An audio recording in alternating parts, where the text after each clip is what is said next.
सूरज एक गरीब आदमी था। अपना घर चलाने और अपने बच्चों का पेट भरने के लिए वो दूसरों के यहाँ मेहनत मजदूरी किया करता था।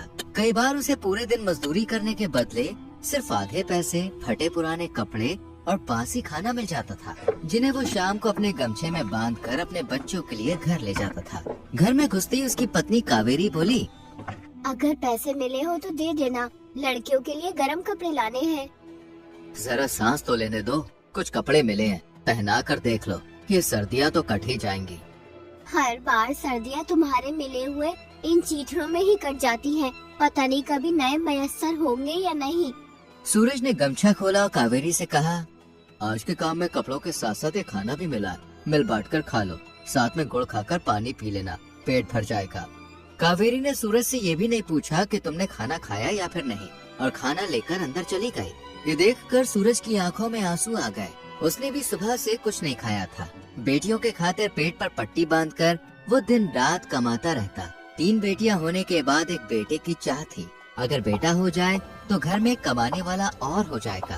कावेरी की सास दया चिल्लाते हुए बोली, अरे ओ कावेरी, ये सूरज कहाँ चला गया?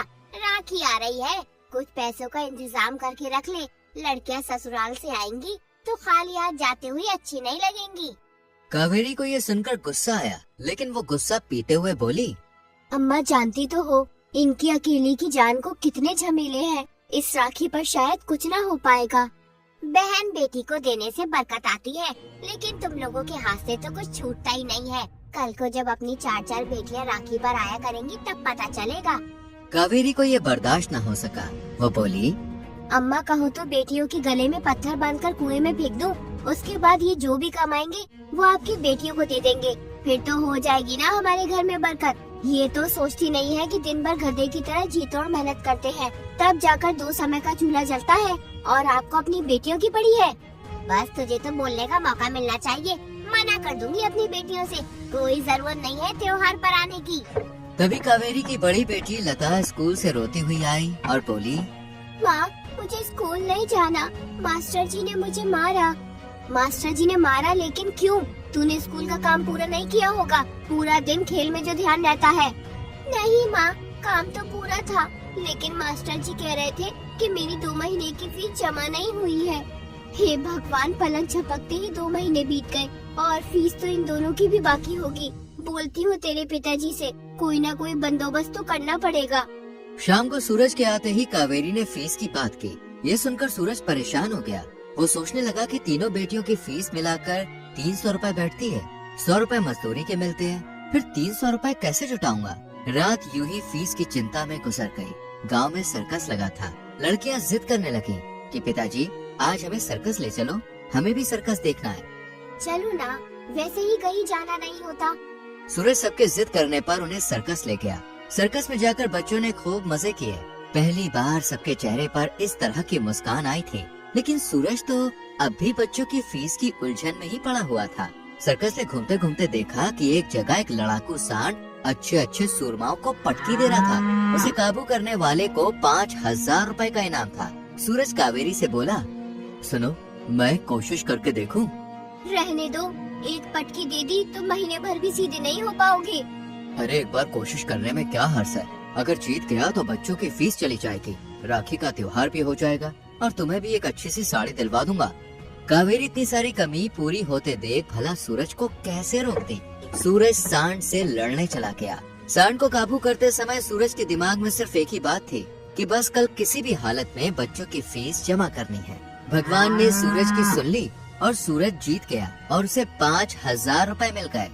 कावेरी, मैं जीत गया, मैं 5000 जीत गया। अब सब कुछ ठीक हो जाएगा। चलो तुम्हें आज एक अच्छी सी साड़ी दिलाता हूँ, फिर हम सब मिलकर गोल गप्पे खाएंगे। सबके सब बहुत खुश थे। इधर दया बैठी हुई सबका इंतजार कर रही थी। उनके घर आते ही दया बोली, आने का समय हो गया तुम्हारा। ये नहीं पता कि मुझे भी भूख लगी होगी। खुद तो चाट पकौड़े खाकर आए होंगे ना, फिर मेरा किसे ख्याल है? क्यों नाराज होती हो अम्मा? बनाती हूँ गरम गरम रोटी।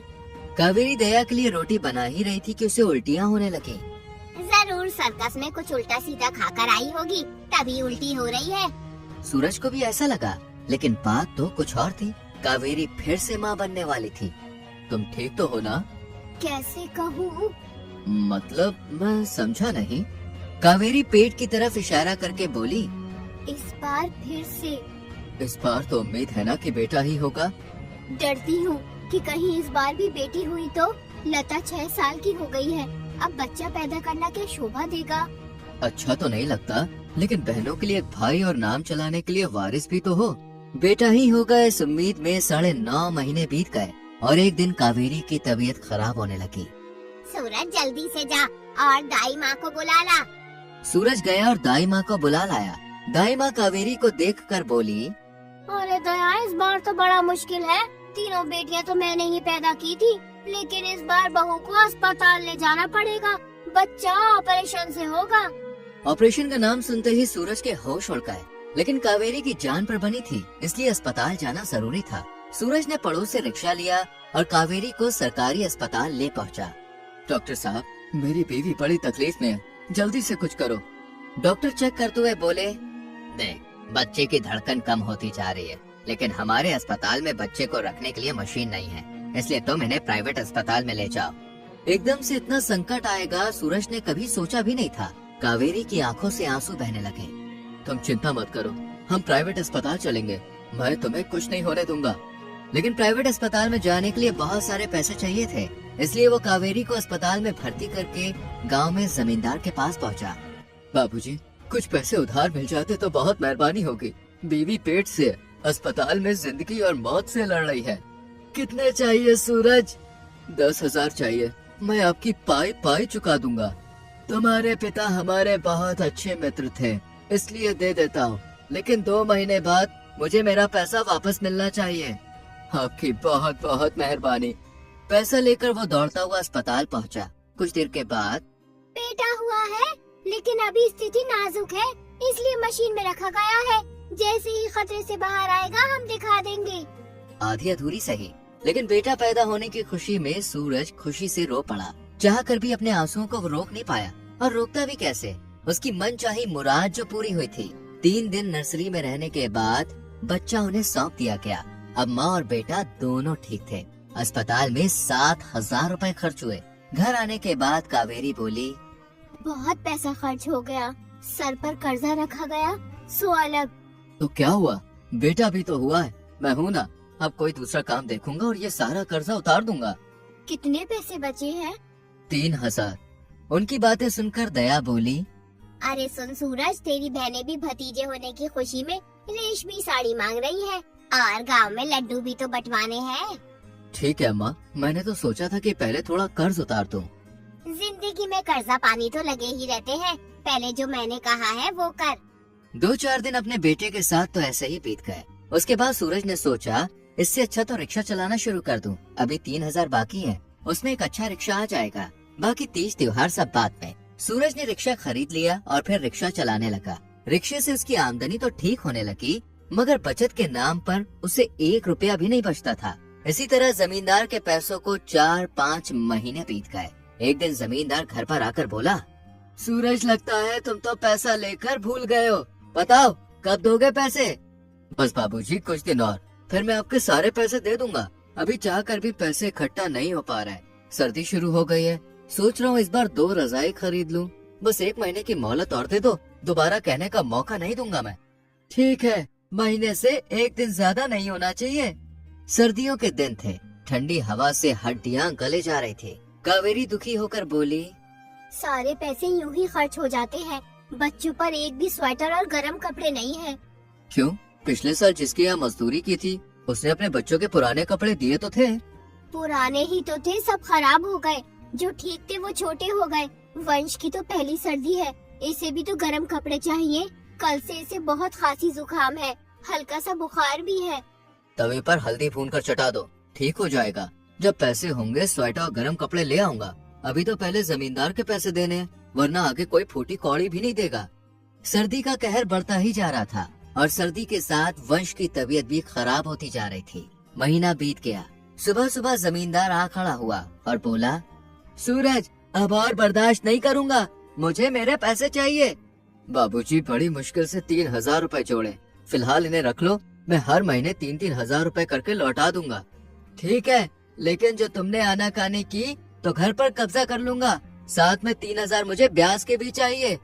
लेकिन बाबूजी, ब्याज तो तय नहीं हुआ था। 6 महीने भी तो तय नहीं हुए थे। तुमने कहा था कि 2 महीने में लौटा दूंगा। सूरज कुछ न कह सका। जमींदार चला गया। अब तो घर का भी डर सताने लगा कि कहीं वो पैसों के बदले घर को न हड़प ले। इसलिए सूरज का सारा ध्यान पैसा लौटाने पर था। वंश की तबीयत बिगड़ती जा रही थी। घर के सब नुस्खे आजमा कर देख लिए। देखो तो वंश का चेहरा पीला पड़ता जा रहा है, पसलियाँ तेज तेज चल रही है। हमें इसे अस्पताल ले जाना चाहिए। लेकिन बच्चे वाले डॉक्टर की फीस बहुत महंगी है। कावेरी गुस्से में रोती हुई बोली। बड़ी मुश्किलों से पाया है हमने वंश को, अगर इसे कुछ हो गया तो। ठीक है, चलो अस्पताल ले चलते हैं। वो दोनों उसे अस्पताल लेकर गए। देखिए, आपके बच्चे को पीलिया हो गया है और निमोनिया भी बहुत ज्यादा है। बच्चे को भर्ती करना पड़ेगा। ठीक है डॉक्टर साहब, आप भर्ती कर दो, लेकिन हमारे बेटे को कुछ नहीं होना चाहिए। ठीक है, मैं पर्चा बना देता हूँ। तुम पैसे जमा करा दो। कितने पैसे डॉक्टर साहब? 2,000 रुपए जमा करा दो। 2,000? इतने पैसे तो नहीं है डॉक्टर साहब। बिना पैसे के इलाज नहीं होगा। ये सरकारी अस्पताल नहीं है। सूरज मजबूर था। 2,000 रुपए उनके पास नहीं थे, इसलिए वो वहाँ से वंश को एक गांव के डॉक्टर के पास ले आए। अरे, बच्चे की हालत तो बहुत खराब है। मैं अभी दवाई लिख कर देता हूँ, आप जल्दी से ले आइए। कड़कड़ाती ठंड में सूरज अपने बच्चे की जान बचाने के लिए बेतहाशा भागे जा रहा था। वो ठंड में पर्चा लेकर मेडिकल स्टोर पर पहुंचा तो लड़के ने 600 रुपए का बिल बना दिया। लेकिन सूरज के पास तो आज एक भी पैसा नहीं था। 3,000 रुपए जो थे वो उसने जमींदार को दे दिए। वो स्टोर वाले से बोला, भैया तुम दवाई निकाल कर रखो, मेरी जेब में पैसे कम है, मैं अभी पैसे लेकर आता हूँ। सूरज की जमींदार के पास जाने की हिम्मत नहीं थी। वो अपने सभी जानने वालों के पास गया, लेकिन उसे कहीं से भी पैसे नहीं मिले। उसने सभी पड़ोसियों से पैसे मांगे, लेकिन किसी ने भी नहीं दिए। हार कर वो जमींदार के पास गया। पिछला उधार तो चुकाया नहीं और फिर से आ गया उधार मांगने। भाग यहाँ से। सूरज रोता हुआ वापस डॉक्टर के पास गया और बोला, डॉक्टर साहब मेरे पास पैसे नहीं है, आप कुछ भी करके मेरे बच्चे को बचा लो। भाई, मैं समाज की सेवा के लिए नहीं बैठा हूँ। 4 पैसे कमाता हूँ तभी मेरे घर का चूल्हा जलता है। फिलहाल रात भर के लिए दवाई दे देता हूँ। कल शहर जाकर सरकारी अस्पताल में जाके भर्ती करा देना। आज सूरज से ज्यादा मजबूर दुनिया में कोई नहीं था। अगर उसके पास ठंड से बचाव के लिए कपड़े होते तो आज उसका बेटा बीमार नहीं होता। कयामत की रात थी। आज तो सबसे ज्यादा ठंड थी। वंश ठंड के मारे थर थर कांप रहा था। कावेरी ने उसे एक फटी सी पुरानी रजाई से ढका हुआ था। अचानक से उसकी कपकपाहट बंद हो गई। कावेरी को लगा कि अब उसे नींद आ गई है, लेकिन किसे पता था कि वो हमेशा के लिए सो गया है। सुबह जब कावेरी की आंखें खुली तो देखा कि वंश की आंखें फटी हुई थी। जैसे ही कावेरी ने उसका चेहरा हिलाकर देखा तो उसकी गर्दन लुढ़क गई। कावेरी की चीख निकल गई। वंश! कावेरी की चीख सुनकर सूरज दौड़ता हुआ आया और वंश को देखकर रो पड़ा। सिर्फ 600 रुपए के कारण एक जीवन खत्म हो गया। ठंड और गरीबी के कारण सूरज अपने बेटे का जीवन नहीं बचा सका। कुछ दिन रो रो कर मातम में गुजर गए।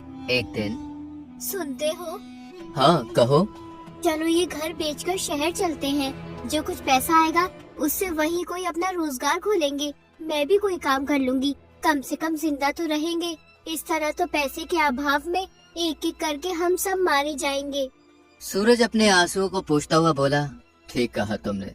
सर पर अपनी ना सही किराए की छत तो होगी, शरीर पर ठंड से बचने के लिए गर्म कपड़े तो होंगे। फिर 2-4 दिन बाद वो लोग अपना घर जमींदार को बेचकर शहर चले गए।